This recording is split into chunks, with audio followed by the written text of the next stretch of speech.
दोस्तों आज के इस वीडियो में लेकर आए हैं आपके BSc third year 5th semester botany के यूनिट फर्स्ट से जुड़ा हुआ टॉपिक रूट प्रेशर एंड गटेंशन। तो आज के इस वीडियो में हम जानेंगे कि रूट प्रेशर क्या होता है और साथ ही साथ गटेंशन के बारे में जानेंगे। और ये दोनों टॉपिक बहुत ही इम्पॉर्टेंट है और इन दोनों टॉपिक से आपके एग्ज़ाम में क्वेश्चन पूछे जाते हैं। तो आइए वीडियो की शुरुआत करते हैं और सबसे पहले हम बात करते हैं रूट प्रेशर की। तो जैसा कि हम सभी जानते हैं कि सॉइल में कुछ मिनरल्स होते हैं, ठीक है, और ये जो मिनरल्स होते हैं वह प्लांट के रूट के जो वस्कुलर टिश्यू होते हैं उसमें एक्टिव ट्रांसपोर्ट के थ्रू जाते हैं।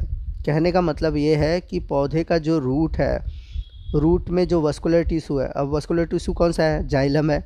तो उस जाइलम तक सॉइल से जो मिनरल है वह एक्टिव ट्रांसपोर्ट के थ्रू पहुंचता है। अब ये पहुंचता कैसे है?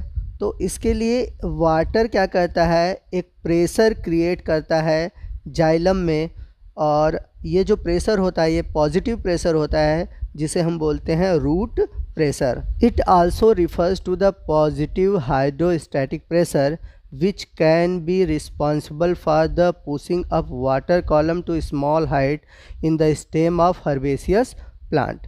तो इसे हम पॉजिटिव हाइड्रोस्टैटिक प्रेशर भी कहते हैं, जो कि वाटर को ऊपर की ओर जो स्मॉल हाइट के पौधे हैं, यानी कि ऐसे पौधे जिनके तने बहुत छोटे होते हैं जैसे कि हर्बेसियस प्लांट है, उन पौधों में पानी को ऊपर की ओर पहुंचाने में मदद करता है। यानी कि रूट प्रेशर के थ्रू ही जो छोटे पौधे हैं, हायर प्लांट की मैं बात नहीं कर रहा हूँ, हायर प्लांट में रूट प्रेशर के थ्रू वाटर ऊपर नहीं चढ़ सकता, ठीक है।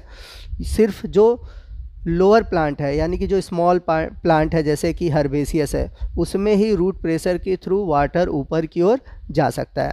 The effect of root pressure is observable during the early morning and at night when transpiration is लो।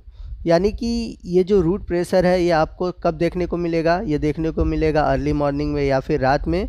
क्यों? क्योंकि उस दौरान जो ट्रांसपिरेशन होती है वो कम होती है। कहने का मतलब ये है कि जो रूट प्रेशर है ये तभी आपको देखने को मिलता है जब ट्रांसपिरेशन लो होती है।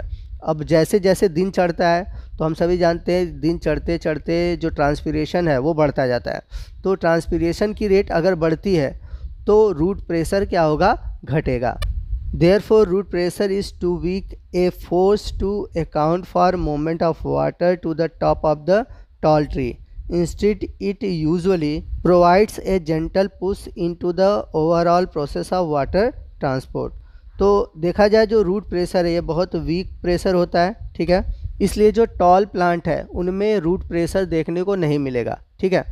यूजुअली एक तरह से ये जो रूट प्रेशर है एक जेंटल पुश प्रोवाइड करता है वाटर ट्रांसपोर्ट में। अब यहाँ पर बात आती है कि जब वाटर स्मॉल प्लांट में रूट प्रेशर के थ्रू जाता है तो जो बड़े पौधे हैं उनमें वाटर कैसे ऊपर की ओर चढ़ता होगा। तो आपको बता दें, the flow of water upward through the xylem in plant can be achieve fairly higher rates up to 15 metre per hour and the driving force for this process is transpiration from leaves। यानी कि जो बड़े पौधे होते हैं, जो tall plant है, उनमें जो वाटर होता है वह एक स्पेशल फोर्स के थ्रू चढ़ता है जिसे हम बोलते हैं ट्रांसपिरेशन पुल थ्योरी, जिसे कि डिक्सन और जॉली नामक वैज्ञानिक ने दिया था, इसलिए इसे हम डिक्सन एंड जॉली मॉडल भी कहते हैं। तो इस मॉडल में एक्सप्लेन किया गया था कि जो ट्रांसलोकेशन होता है वाटर का हायर प्लांट में, वह जनरली एक प्रेशर क्रिएट होता है वाटर के मॉलिक्यूल के बीच जिसे हम बोलते हैं कोइजन टेंशन, ठीक है, या कोइजन फोर्स, ठीक। अब होता क्या है कि जब प्लांट के पत्तियों में ट्रांसपिरेशन होता है यानी कि वाष्पोसर्जन होता है, तो उस वाष्पोसर्जन के थ्रू जो पानी के मॉलिक्यूल होते हैं कोइजन फोर्स के थ्रू एक के बाद एक ऊपर की ओर चढ़ते रहते हैं, और इस तरह से इस थ्योरी को बोला जाता है ट्रांसपिरेशन पुल थ्योरी, जिसे कि डिक्सन और जॉली ने दिया था। तो ये आपको डिटेल में पढ़ना नहीं है, इसलिए मैं आपको यहाँ पर डिटेल में नहीं बता रहा हूँ। बस आप याद रखिएगा कि जो स्मॉल प्लांट होते हैं, जो हर्बेसियस होते हैं, उनमें रूट प्रेशर काम करता है, और जो हायर प्लांट होते हैं उनमें रूट प्रेशर काम नहीं करता, उनमें काम करता है डिक्सन और जॉली द्वारा दिया गया ट्रांसपिरेशन पुल थ्योरी। और आपको बता दें कि इस थ्योरी को हम ट्रांसपिरेशन कोइजन फोर्स थ्योरी भी कहते हैं। क्यों कहते हैं? क्योंकि ट्रांसपिरेशन की वजह से वाटर में कोइजन फोर्स काम करता है और उस कोइजन फोर्स के थ्रू वाटर ऊपर की ओर जाते हैं। रूट प्रेशर के बाद जो अगला टॉपिक है वो है गटेंशन। तो गटेंशन होता क्या है? जो हर्बेशियस प्लांट है जैसे कि टोमेटो है, ऊट है, गार्डन है, नेस्टोरियम है, ठीक है, तो इनमें क्या होता है कि जो रूट प्रेशर होता है वो बहुत ज़्यादा इफ़ेक्टिव होता है। और रूट प्रेशर बहुत इफ़ेक्टिव और अधिक होने की वजह से इन पौधों में जो ट्रांसपिरेशन होती है वो बहुत लो होती है। और इसकी वजह से इन हर्बेशियस प्लांट में जो होता है, जो एक्सेस ऑफ वाटर होती है, ठीक है, वो स्मॉल ड्रॉप के रूप में पौधे के टिप पर या फिर पत्तियों के मार्जिन पर निकल आती है, जिसे हम बोलते हैं गटेंशन।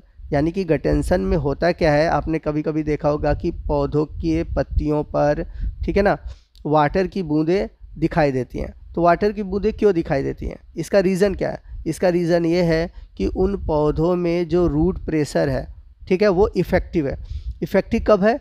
जब ट्रांसपिरेशन लो है। जैसा कि आप सुबह की समय देखे होंगे कि पौधों में जैसे घास पर आपको ओस की बूंदें दिखाई देती हैं। तो ये ओस की बूंदें क्यों दिखाई देती हैं? क्योंकि यहाँ पर एक रीज़न काम कर रहा है और वो रीज़न है गटेंशन।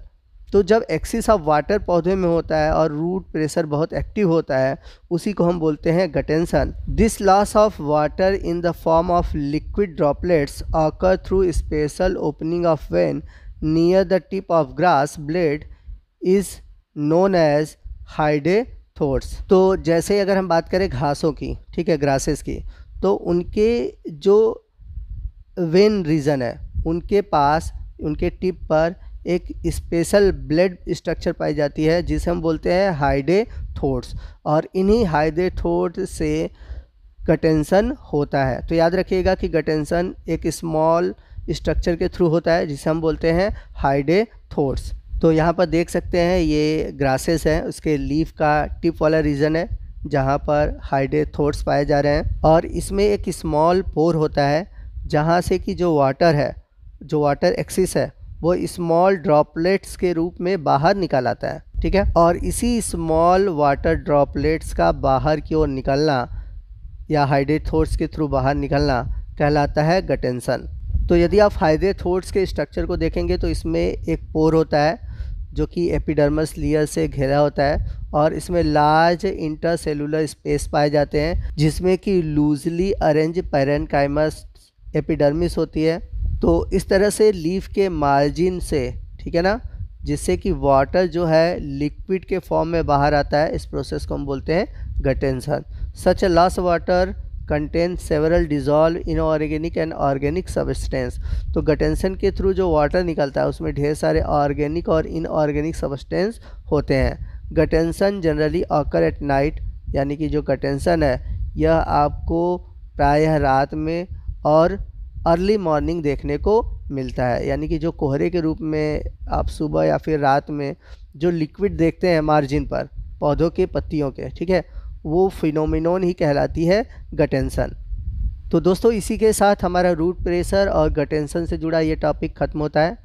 आपको आज का ये वीडियो कैसा लगा कमेंट करके ज़रूर बताइएगा। वीडियो अच्छा लगा हो तो वीडियो को लाइक और शेयर करना मत भूलिएगा और कोई भी डाउट है आप हमसे कमेंट करके पूछ सकते हैं। तो मिलते हैं अगले वीडियो में अगले टॉपिक के साथ। तब तक के लिए जय हिंद, जय भारत।